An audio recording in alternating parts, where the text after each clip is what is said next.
नमस्कार मैत्रिणींनो, कशा आहात? परमेश्वराची भक्ती करत राहा, खुश आणि आनंदी नक्कीच राहाल. तर आज आपण हे बघणार आहोत की काही वस्तू दैवी असतात.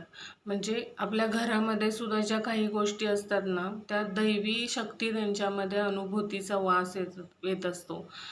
ज्याच्यामध्ये अत्तर असो, फुलं असो किंवा आपण लोभान वगैरे जे हे करतो, प्रज्वलित करतो, अमावास्येला वगैरे लावतो ते असो, हळद असो, अशा बऱ्याच गोष्टी आहेत की ज्याच्याने आपण भगवंताची साधना करू शकतो.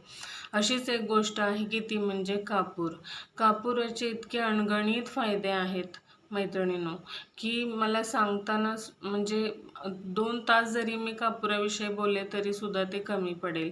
पण आज मी आपल्याला थोडक्यात काही गोष्टी सांगणार आहे की आपण जर जास्त काही करता नाही आलं तर कापूर जर आपल्या खिशात, आपल्या मुलांच्या किंवा आपल्या मिस्टरांच्या किंवा आपल्या स्वतःच्या खिशात जर 24 तास आपल्यासोबत हमेशा कापूर जर ठेवला तर त्याचे एवढे फायदे आहेत ना, की पहिलं तर म्हणजे मानसिक शांती आणि समाधान लाभतं आपल्याला.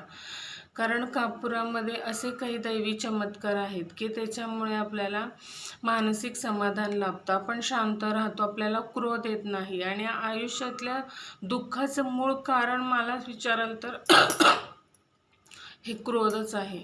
क्रोधामुळे भांडणं होतात, अबोला होतो, नात्यामध्ये दुरावा येतो, अनेक संकट ही क्रोधामुळे येत असतात. मग ते मूळच जर आपण नष्ट केलं, फक्त नामस्मरणाने हे क्रोध हा नष्ट होतो.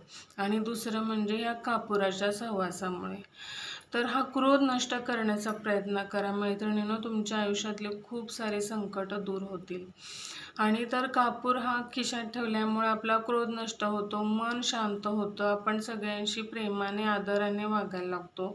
दुसरी गोष्ट, निगेटिव्ह गोष्टी आपल्या जवळ भरकटत नाहीत. आपण बाहेर इकडे तिकडे जातो, निगेटिव्ह अनेक गोष्टी आपल्या आजूबाजूला असतात, त्या गोष्टी आपल्याकडे पर्यंत पोचत नाहीत. नेहमी आपण सकारात्मक राहतो. आर्थिक पैशाची जी चणचण असते, भासत असते, ती कमी होते. आपली अडखळलेली कामे मार्गी लागतात. विवाह जमत नसेल तर ते जमण्यास प्रारंभ होतो. अशा अनेक गोष्टी आपल्याला साध्य होतात. फक्त मैत्रिणींनो, कापराची एक वडी खिशात ठेवत जा, दुसऱ्या आठवडी ती संपेल, परत दुसरी वडी ठेवत जा. एवढा उपाय करून बघा आणि आयुष्यातली संकट दूर घालवा.